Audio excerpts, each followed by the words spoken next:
안녕하세요. 오늘은 이런 다육이는 햇살을 이제부터 줄이세요 라는 이야기로 오늘의 이야기를 시작해 볼까 합니다. 그 첫 번째 다육이는 희귀식물인데요. 버클리금이라는 품종이고요. 옆에 있는 품종은 옵투사라는 품종입니다. 이 옵투사 같은 경우는 하월시아이기 때문에 이제부터는 햇살을 너무 많이 보여주게 되면 잎이 타거나 잎에 문제가 생겨가지고 제대로 성장을 하지 못합니다. 이 옵트사 같은 경우는 햇살이 많으면 오히려 독이 될 수 있기 때문에 이런 품종들 같은 경우는 저렇게 다이 밑에다가 놓고 키우는 게 오히려 좋습니다. 아까 보여드렸던 하월시아와 이 하월시아와 색감이 약간 다르죠. 이 친구 같은 경우는 분갈이를 한 지 얼마 안 돼 가지고 약간 햇살이 사선으로 들어오는, 하루에 햇살이 2-3시간 정도 들어오는 공간에 이렇게 놓고 키웁니다. 그 옆에 있는 다육이 같은 경우도 12직원인데요. 햇살이 많으면 오히려 잘 크지 않는 다육이기 때문에 이렇게 분갈이를 하고 나서 다이 밑에 놓고 키우는 것을 이렇게 확인할 수 있죠.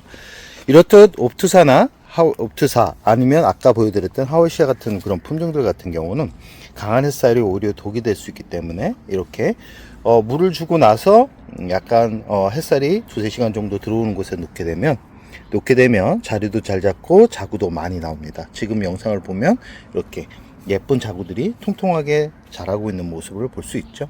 그리고 이쪽 부분 같은 경우는 뿌리가 제대로 수분을 끌어올리지 못한 부분을 보여주는 거기 때문에 아마 이 부분은 잎이 떨어져서 소실될 가능성이 높습니다.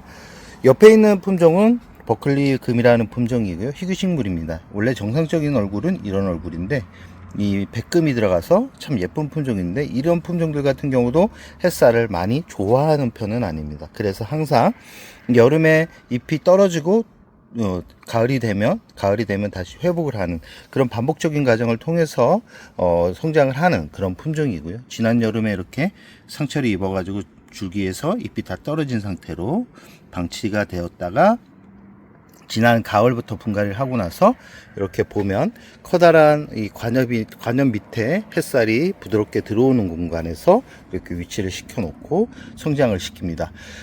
대략 2월부터 제대로 된 얼굴이 나오기 시작하더니 이제는 어느 정도 백금 부분도 정상적으로 나오고 있고, 아쉽지만 이쪽 부분에 있는 잎들이 그렇게 크지 않은 상태인데 이 부분은 아마 지난 여름에 상처를 많이 입어가지고 발생한 부분이기 때문에 시간을 더 주어야 이런 모습으로 다시 회복을 할 수 있다라는 말씀을 드리고 싶습니다. 이렇게 희귀식물들 같은 경우는 이 버클리금 뿐만 아니라 저기 있는 그 방울복랑금 같은 경우도 이제는 햇살을 너무 많이 보여주게 되면 잎에 문제가 생깁니다.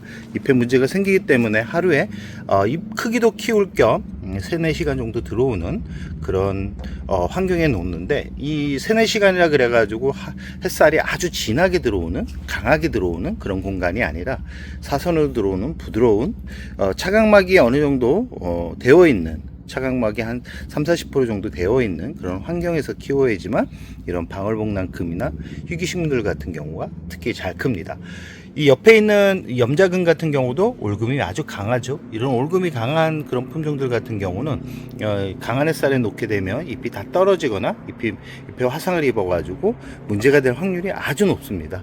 지금 이쪽 부분도 너무나 색이 강해가지고 분명 강한 햇살이 들어오는 5월 중순 이후부터는 문제가 될 가능성이 높기 때문에 이 방울복랑금 같은 경우도 분갈이를 해서 자리를 이동시킬 예정이고요. 이 지금 보이는 방울복랑금과 지금 영상 속에 다음에 보여드리는 방울복랑금 모습이 조금 다르죠. 희귀식물들 같은 경우는 특히 방울복랑금 같은 경우는 이런 노란 금이 많은 그런 품종들 같은 경우는 여름을 아주 힘들어하기 때문에 이런 방울복랑금을 키우고 싶은 분들 같은 경우는 이런 얼굴을 가지고 있는 방울복랑금을 구입해서 키워야지만 오랫동안 키울 수 있다라는 말씀을 꼭 드리고 싶습니다.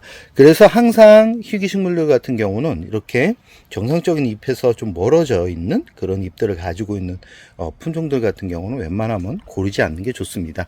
이렇게 이 금이 아주 강하게 들어가 있는, 지금 이쪽 부분도 금이 많이 강하게 들어가 있죠. 그래서 금 부분이 강하게 되면 줄기가 어떻게 변해져 가냐면 지금 영상 속에 보이는 이렇게 여름이 되면 줄기에서 다 떨어집니다. 그리고 나서 줄기가 살아있으면 이렇게 새로운 잎들이 나오기 시작하는데 제대로 자리를 잡기 위해서는 시간이 아주 많이 걸립니다.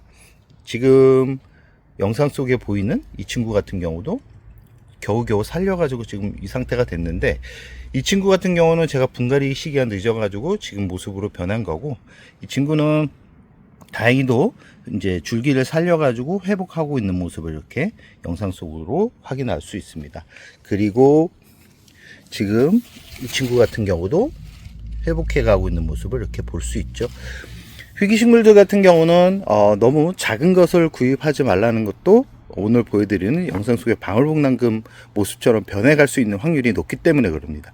큰 대품들 같은 경우는 높은 기온을 잘 버팁니다. 버티는데 이렇게 작은 품종들 같은 경우는 여름을 버티기가 힘들어합니다. 그래서 항상 말씀드리지만 희귀식물들, 강한 햇살이 오히려 부담이 되는 그런 품종들 같은 경우는 오히려 좀 중품 이상의 크기를 가지고 있는 품종을 구입해야지만 여름을 쉽게 날 수 있습니다. 그리고 이 긴기아난 같은 경우도 지금 보면 꽃이 참 예쁘게 피어 있고 향기가 아주 강합니다. 이런 난 종류 같은 경우도 강한 햇살에서 이제는 탈출을 하셔야 됩니다. 왜 그러냐면 이렇게 강한 햇살이 들어오면 잎에 화상을 입거나 잎이 타는 경우가 있고요. 제대로 이런 이 식물들을 이렇게 잎이 넓고 잎이 긴 그런 식물들 같은 경우는 오히려 강한 햇살보다는 그늘에서 반그늘에서 키우는 게 오히려 성장에 더 큰 도움을 받을 수 있다라는 말씀을 꼭 드리고 싶습니다. 오늘은 강한 햇살이 오히려 독이 되는 그런 품종들을 소개해 드렸는데요.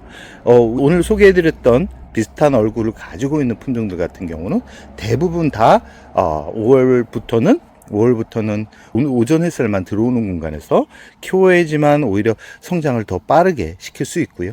분갈이를 하고 나서 자리를 못 잡는 그런 다육이들이 이제 종종 보일 텐데, 그런 다육이들 같은 경우도 너무 무리해서 강한 햇살을 보여주게 되면 오히려 독이 될 수 있다.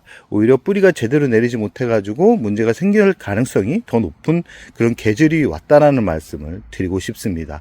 5월은 이 오늘 소개해드렸던 그런 희귀식물들 외에는 햇살을 많이 보여줘야지만 이 장마가 왔을 때 웃자람이 덜 하고요. 저 뒤쪽에 있는 두들레아 같은 경우는 이제 서서히 바람이 잘 드는 그런 공간으로 옮겨줘야지만 여름을 무사하게 잘 날 수 있습니다. 물이 많이 필요로 하는 그런 계절이 왔습니다. 물을 굶겨버리면 진딧물이나 깍지벌레가 생길 수 있기 때문에 바람이 잘 부는 날 병충해 약을 뿌려주는 것도 다육이를 예쁘게 키울 수 있는 방법이라는 말씀을 드리면서 오늘의 영상을 마무리할까 합니다.